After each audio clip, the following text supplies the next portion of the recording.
The resurrection of a Primarch quickly drew the attention of the Chaos Gods and their servants. The warp was already awash in turmoil, as its power increased in the wake of the destruction of Cadia and its pylons. The great game between the Dark Gods and the warp escalated as massive demonic armies moved against the realms of the rival gods. The result in real space of this strife were great warp storms that rippled through the Milky Way on a scale not seen since the Horus Heresy. Faster-than-light travel and communication were disrupted across the galaxy. The Chaos Gods were not the only ones to notice the return of Roboute Guilliman. His traitorous brothers, the demon Primarchs Mortarion of the Death Guard and Magnus the Red of the Thousand Suns, also sensed Guilliman's revival. They began to plan for the future, seeing the return of the Ultramarines Primarch less as a threat than an opportunity to increase their own power. Barely 3 hours after his awakening into the turmoil of the 41st millennium, Roboute Guilliman cleansed the Fortress of Hera of all remaining Black Legion forces. Then he met with Marneus Calgar, the other Ultramarines officers, and the survivors of the fall of Cadia for several days behind closed doors. They filled him in on the current situation facing the Imperium, and all that had transpired in the 10,000 years he had been in stasis. Guilliman at first despaired at what had become of his father's Imperium and the Emperor's dream.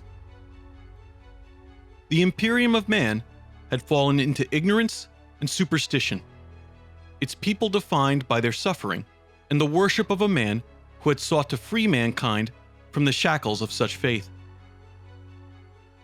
But Guilliman didn't let his despair overwhelm him. Despite the darkness of the age, the men and women of the 41st millennium still displayed unrelenting determination and courage in the face of every threat. A true son of the Emperor could do no less. There was always hope. For 7 months, Guilliman, joined by his Ultramarines, the Inari, and the survivors of Cadia, moved throughout Ultramar and the Galactic East. His forces reclaimed all the worlds under Chaos assault. However, aided by the power of the Plague God, Mortarion engineered a new disease called the Sorrow that caused painful blindness in Imperial troops and civilians alike.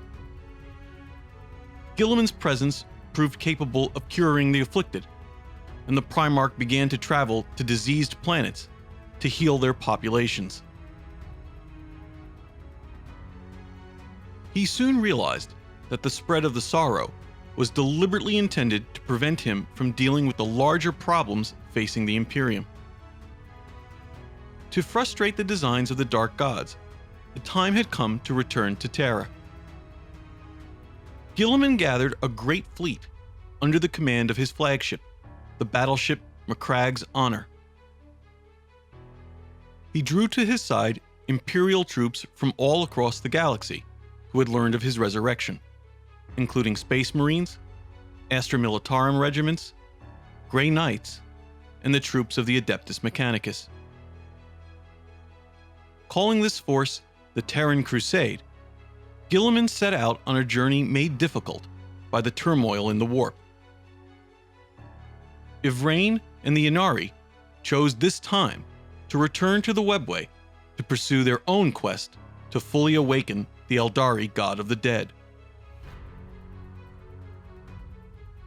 When the Terran Crusade's fleet arrived at the edge of the Great Warp Rift called the Maelstrom, they were attacked by a powerful Thousand Suns fleet led by Magnus the Red himself. Magnus had not come to slay his brother. Instead, he conducted a potent, sorcerous ritual from the bridge of his pyramid-shaped flagship that cast the Imperial ships into the Maelstrom. Guilliman's fleet found themselves forced to wander aimlessly in the warp rift for what felt like months. Constant ambushes by Chaos Space Marines and demons of Tzeentch took their toll, and Guilliman found himself increasingly overcome by feelings of rage and despair. Finally, with the aid of psychic visions provided by the Farseer Eldrad Ulthran, due to the Eldari's continued desire to see Guilliman succeed, the Imperial fleet managed to find a way to exit the warp rift. They emerged into a vast graveyard of damaged starships where they fell under attack by the piratical heretic Astartes known as the Red Corsairs. The Corsairs assaulted the Macragge's honor and soon reached the bridge. There it was revealed that the assault had been led by the two-headed greater demon of Tzeentch, Kairos Fateweaver, who had counseled the word-bearer's Primarch Lorgar during his pilgrimage into the Eye of Terror 10 millennia before. Kairos explained that it was he who had been implanting the feelings of despair and doubt in Guilliman's mind after the Primarch entered the Maelstrom. Kairos used those feelings as a sorcerous catalyst to force Guilliman to his knees, transforming his negative emotions into crystal chains that kept him bound. Kairos planned to use the captured human demigod as a source of power, and to keep him hidden away in the Maelstrom until certain future events he had foreseen occurred. Kairos took the Primarch and the other warriors of the Terran Crusade to a second Blackstone Fortress hidden within the Maelstrom. The alien fortress was the twin of the Will of Eternity used at Cadia, given as a gift by Abaddon the Despoiler to the Red Corsairs. But Guilliman represented an important pawn in the great game. The blood god Khorne had no desire to see his rival Tzeentch benefit from control of the Primarch. He sent his greater demon, the bloodthirster Skarbrand, and several legions of demons to attack the Blackstone Fortress and kill Guilliman. As the forces of Tzeentch and Khorne battled for control, a force of Eldari Harlequins, led by Salandri Veilwalker, slipped through a Webway gate hidden deep in the fortress.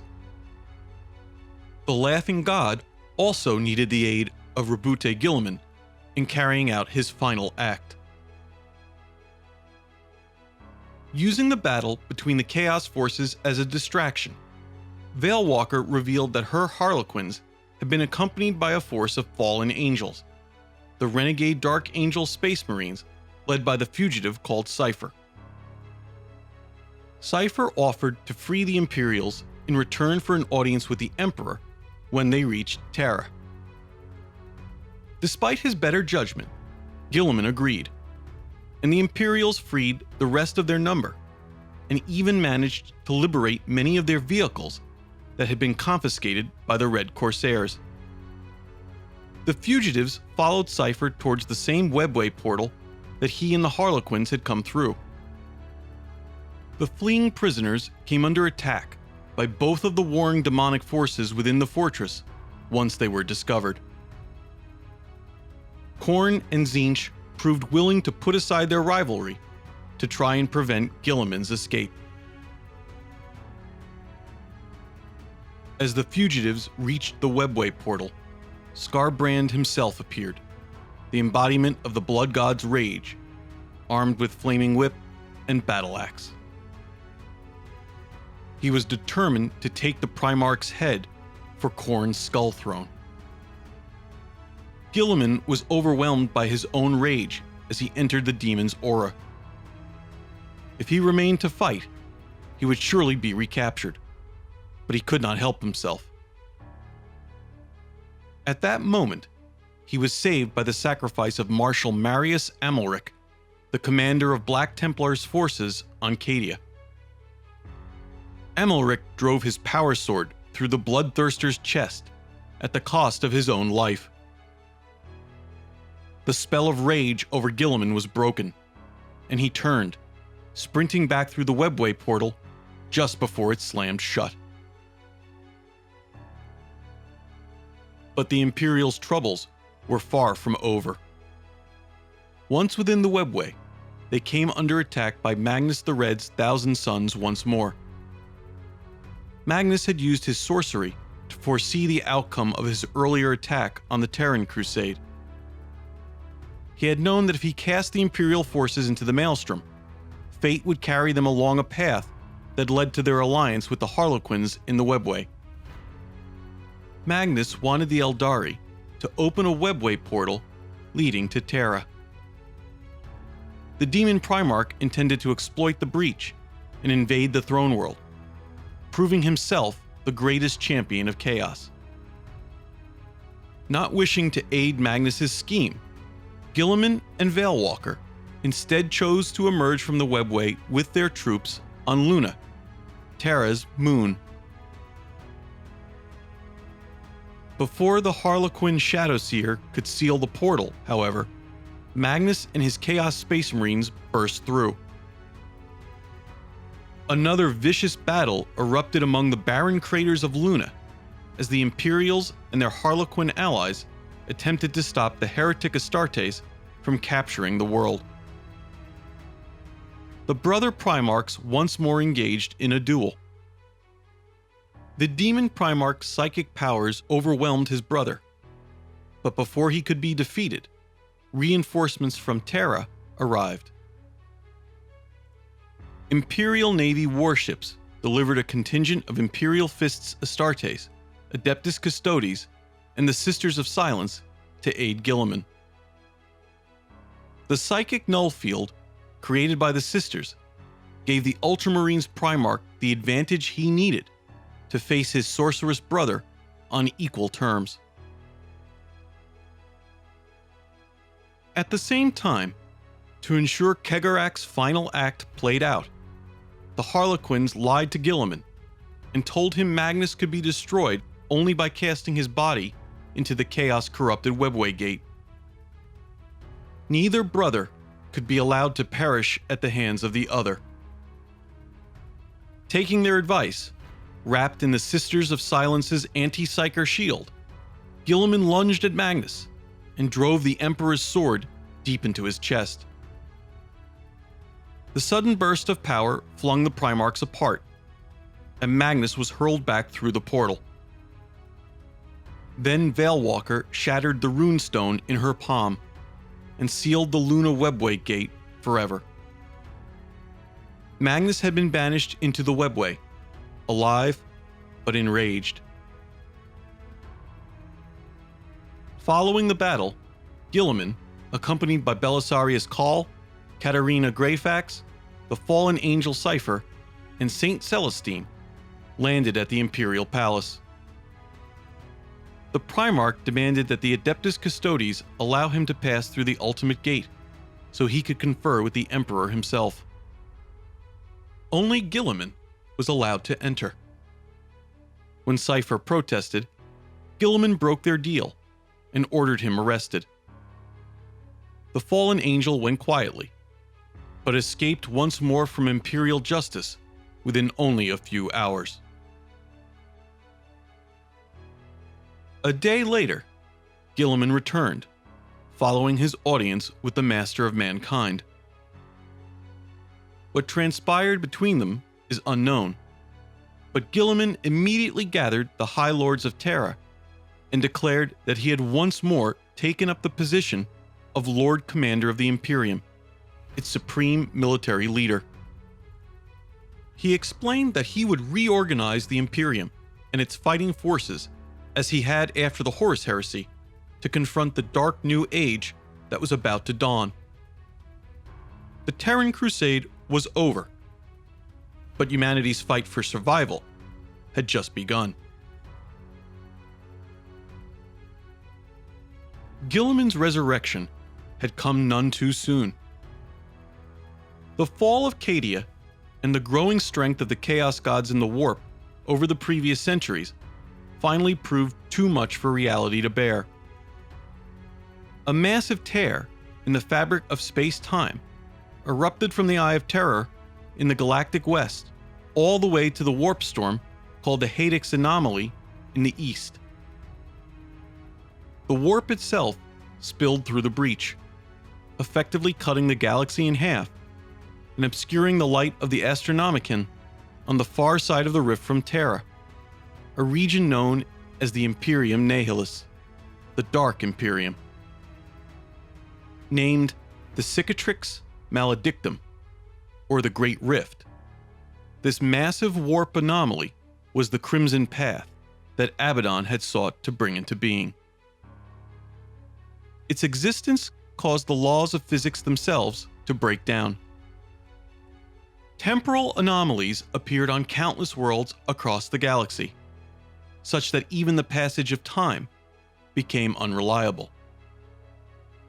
The sudden infusion of psychic energy greatly increased the number and power of psychers across the galaxy, unleashing many new horrors and wonders in a phenomenon remembered as the Psychic Awakening. The weakened barrier between the immaterium and real space also allowed demons much easier access to the mortal realm, and tens of thousands of worlds on either side of the rift fell to the savage entities of the warp. For the first time, the Chaos Gods and their servants competed to seize worlds in real space, establishing pocket empires dedicated to their particular forms of obsession. Most of the human worlds of the galaxy found themselves cut off and under assault by the forces of chaos or opportunistic Xenos species. Many feared that the Age of Strife had returned to claim humanity. In response to this new catastrophe, Roboute Guilliman announced the start of the Indomitus Crusade. He revealed the next of Archmagos Belisarius Cahl's secret projects, the creation of the Primaris Space Marines. 10,000 years before, Guilliman had asked the Tech Priest to perfect the Emperor's work and create a new breed of Space Marines. Granted access to the original genomes of the Primarchs, Cahl had spent the next 10 millennia doing just that. The result of his labors were the Primaris Space Marines, a new breed of transhuman warriors who were larger, stronger, faster, and even more difficult to kill than their predecessors. The new breed of Space Marines, introduced to the Imperium in what was later named the Ultima Founding, were also outfitted with upgraded suits of Mark X power armor, personal weaponry, and advanced anti-gravitic vehicles. Cahl shocked his fellow tech priests by declaring he saw no sin in what the cult Mechanicus had long considered the blackest heresy: technological innovation. The purpose of the Indomitus Crusade was to liberate those worlds embattled by chaos and prevent the fall of Imperial civilization and the end of human unity. The Crusade's forces even managed to exploit one passage through the Great Rift near the Eye of Terror, the Nachman Gauntlet, to cross from the Imperium Sanctus, where the light of the Astronomicon still shone, to the region increasingly called the Dark Imperium. For over 100 years, the Indomitus Crusade crisscrossed the galaxy, saving world after world from demons, heretic Astartes, and vicious aliens. Those that were beyond saving were destroyed in the fires of Exterminatus. As the Crusade moved, Cahl awakened thousands of new Primaris Space Marines out of stasis in the holds of his massive warship, the Arch Mechanicus Tsar Quaesitor. Most would comprise entirely new chapters of Space Marines, who were deployed where they were needed, establishing chapter homeworlds in strategic locations. Others served as reinforcements for existing chapters, having been created from the gene seed of the same Primarchs as their firstborn brethren. The Adeptus Astartes had been badly depleted by the demands of the 13th Black Crusade, and many chapters welcomed the new arrivals.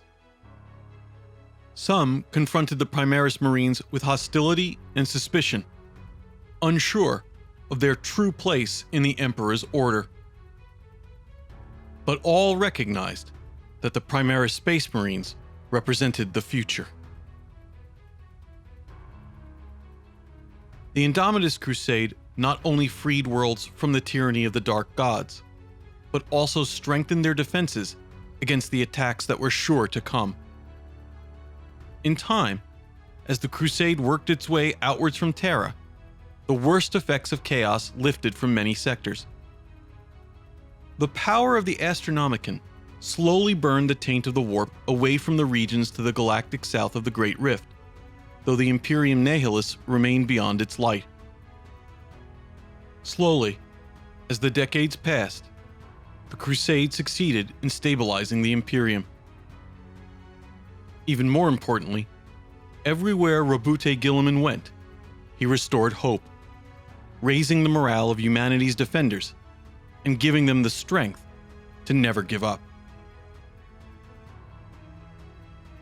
One of the Crusade's greatest triumphs came at Baal, where the Blood Angel Space Marines and many of their successor chapters struggled to hold off an attack on their homeworld by almost the entirety of the Tyrannid High Fleet Leviathan. As endless waves of the six-limbed aliens swept across the deserts of Baal and its irradiated moons, the birth of a great rift suddenly cracked the sky open. The Bloodthirster Kabanda, the Blood Angel's ancient enemy, had arrived with an army of cornate demons. He intended to ensure that only he would be responsible for the final destruction of the sons of Sanguinius. But even this was not enough to save the desperate Space Marines, until the Indomitus Crusade arrived. Guilliman and his massive armada fought countless battles until the Hive Fleet was largely destroyed. He offered to the Blood Angels and their successors reinforcements in the form of Primaris Marines created from the lineage of Sanguinius, and helped rebuild the world.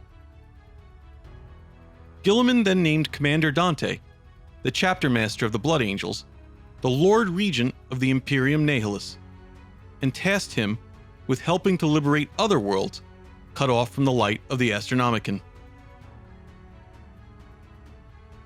The Indomitus Crusade at last came to an end when word came to Guilliman that his own realm of Ultramar was under assault by the forces of Nurgle, led by the demon Primarch Mortarion and his Death Guard Traitor Legion. Guilliman led a brilliant campaign, remembered by the Ultramarines as the Plague Wars, to reclaim Macragge and the other worlds of Ultramar. The Ultramarines' Primarch finally met his corrupted brother on the world of Iax. There they fought to a deadlock until the Death Guard withdrew under the cover of a virus bomb that largely killed off all life on the once verdant planet. The conflict ended shortly afterwards as the competition for new real space territories among the Chaos Gods intensified. Nurgle had to redeploy its forces to defend its conquered possessions in the so-called Scourge Stars against the aggressions of its fellow gods in the warp. And so it came to pass, as humanity marched into a new era, the Era Indomitus, all was not lost. The Emperor was not blind to his people's plight, and neither was the Imperium's Lord Commander, resurrected once more to face humanity's foes. New armies were already being raised, fresh fleets constructed, and grand new war engines consecrated in the Emperor's name. Manufactoria labored as never before, and every servant of the Emperor was determined to do their part.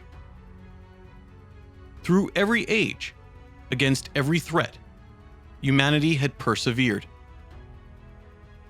Now a dark new epic of endless conflict dawns, calling for great sacrifice if final victory is to be won.